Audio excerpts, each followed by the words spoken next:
The Young and the Restless spoilers. Welcome back to our channel. Everyone, today is a beautiful day, but let me tell you, things in Genoa City are anything but beautiful right now. We have so much to unpack from this latest episode, so grab your favorite drink, settle in, and let's dive right into the absolute madness that just took over our screens. I cannot believe what I just watched. I am literally typing this up at 2 a.m. because I cannot sleep after that ending. My mind is racing. I mean, we all knew Matt Clark was a menace, but this is on an entirely different level of psychological warfare. I am shaking. So, we start the episode thinking the nightmare is finally over. The helicopter rescue was a success. Nick is safely airlifted back to Genoa City after that horrifying overdose ordeal in Vegas, and the Newman family is breathing a collective sigh of relief. And then there is Victor. Oh, Victor. He is sitting there looking so incredibly smug. You know that exact look I am talking about. That classic Victor Newman eye and the puppet master, and I have one smirk. He actually thought he beat Matt Clark. He actually thought bringing Nick home was the end of the game. I was sitting on my couch screaming at the TV, like, do you really think a psycho like Matt is just going to give up because you got a helicopter? But Victor's arrogance has always been his fatal flaw, and tonight, it blew up in his face in the most catastrophic way possible. Wait, I am getting ahead of myself. Let me back up because the whiplash of this episode was insane. Remember how Victor has been spending his week. He has been totally oblivious to the actual life or death stakes his sons were facing in Vegas because he was too busy blackmailing Phyllis with fake ad-generated emails. I mean, the absolute audacity of this man. His son is literally writhing on a dirty gas station floor from poison drugs, and Victor is playing corporate games with Summers Corp. I know some people are loving this ruthless CEO Victor era. But personally, I am so frustrated with his priorities. He thinks he can control the entire universe from his leather chair. So when Nick is finally secure, Victor puffs out his chest and acts like he orchestrated the whole rescue himself. He is so triumphant, and that is exactly what Matt Clark was counting on. Matt wanted Victor to feel safe. He wanted him to feel untouchable right before pulling the rug out from under him. Okay, back to the point, the bedroom scene. Can we talk about this scene? It is pure cinema. Victor walks into his bedroom at the ranch. The lighting is dim. He is probably thinking about pouring himself a scotch and patting himself on the back. He walks over to the bed, and there it is, Nikki's necklace. But it is not just sitting there. It is covered in blood. I literally gasped out loud. My dog jumped off the couch because I yelled. And right next to the bloody necklace is a cell phone, just sitting there on the pillow, glowing in the dark. Victor picks it up, and the look of sheer terror that washes over his face. I have been watching since 2015, and I have never, ever seen Victor Newman look this horrified. Not when Ashland Locke was threatening his legacy, not when JT Hellstrom was terrorizing the family. This was raw, unfiltered panic, because the phone is playing a live stream, and on that screen is Nikki. Our beloved Nikki Newman, the matriarch, the woman who has survived everything from alcoholism to Diane Jenkins' endless scheming. She is trapped inside this terrifying glass cage, and the worst part? The oxygen is visibly depleting. You can see her gasping, panicking, hitting the glass. Matt Clark is live streaming his torture of Victor's wife. I mean, I am sorry, but Matt Clark has just cemented himself as the most unhinged villain in Y&R history. Remember when Ian Ward tried to mess with Nikki? Yeah, didn't work then either. But Ian looks like a cartoon character compared to Matt. Matt is cold, calculating, and he knows exactly how to break Victor. He knows Victor doesn't care about money or public opinion as much as he cares about Nikki. She is his one true weakness. And then comes the demand. Matt's voice comes through the phone, laughing at Victor's arrogance. He mocks him for thinking the game was over just because Nick was safe. And what does he want? Money. No power, no. He wants Victor to kneel on global television. Matt is demanding that the great Victor Newman, the man who bows to no one, get on his knees and issue a public apology to the entire world. He wants to humiliate Victor on a global scale. I was losing my mind. Victor Newman does not apologize. He doesn't even apologize when he is blatantly wrong, but this is Nikki's life on the line. If he doesn't do it, she suffocates on a live stream. It is the ultimate checkmate. But here is where everything goes horribly, horribly wrong. You would think Victor would take a breath, call his top people, and formulate a genius plan. That is what he always does, right? He always has a trick up his sleeve, but not this time. The panic completely shatters his rational mind. Victor loses his grip on reality. He starts screaming orders to his security team. And let's be real for a second. Victor's security team has always been notoriously useless. I mean, how many times have people just waltzed into the ranch uninvited? But this time, they aren't just useless, they are dangerous. Victor is acting purely on emotion, blinded by the image of Nikki gasping for air. He doesn't have a confirmed location. He doesn't have a solid lead. He just has rage. So what does he do? He orders a blind tactical strike. He tells his armed guards to raid every single suspicious location Matt might be tied to. He is literally unleashing a private army on the city without any coordination with the actual police. I was screaming at the screen, Victor, nitrogen monoxide. You are going to get innocent people hurt. And of course, because he is acting like a wounded animal instead of a strategic mastermind, it ends in absolute disaster. The security team storms a civilian warehouse, thinking it's Matt's hideout.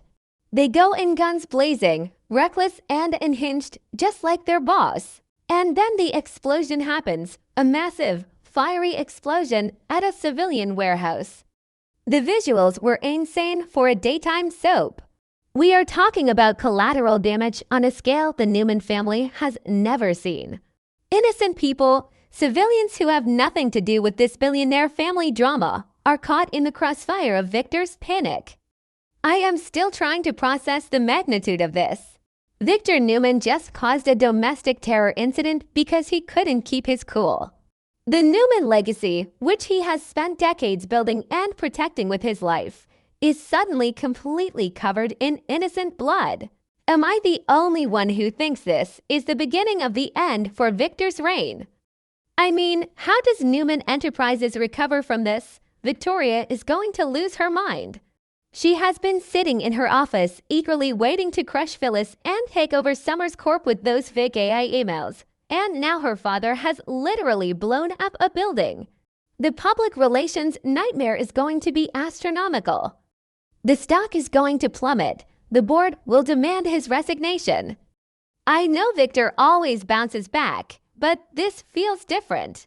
You can't just throw money at a civilian explosion and make it go away. The public is going to demand blood. And the irony, the bitter, poetic irony of it all. Victor was so busy trying to destroy Phyllis, so busy trying to help Diane Jenkins ruin Jack's life just for kicks, that he completely ignored the real threat. He thought Matt Clark was just a nuisance that his security team could swat away. He underestimated the villain, and now his wife is suffocating in a glass box and his company is responsible for a catastrophic explosion. Sometimes I contradict myself because I love Victor's ruthless energy, but right now, I am so mad at him. He brought this on himself. If he had just focused on his family instead of his petty corporate vendettas, maybe he could have seen this coming. But no, he had to play God, and now Nikki is paying the price. Let's talk about Nikki for a second, because my heart is breaking for her. Hasn't this woman suffered enough? She is always the pawn in these sick games. But the sheer terror in her eyes through that phone screen. Melody Thomas Scott acted her heart out in those 5 seconds of footage. You could feel her desperation. And knowing that Matt is just sitting somewhere watching both Nikki suffocate and Victor self-destruct makes my blood boil. Matt isn't just trying to kill them, he is systematically dismantling everything Victor holds dear. His wife, his company, his public image, his sanity.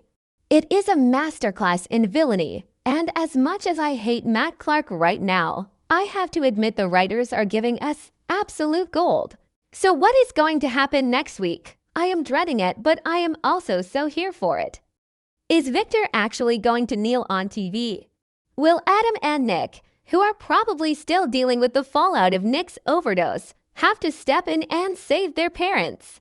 Because let's face it, Victor is too compromised to save anyone right now. He is a liability. And what about the explosion? The GCPD is going to be all over the ranch.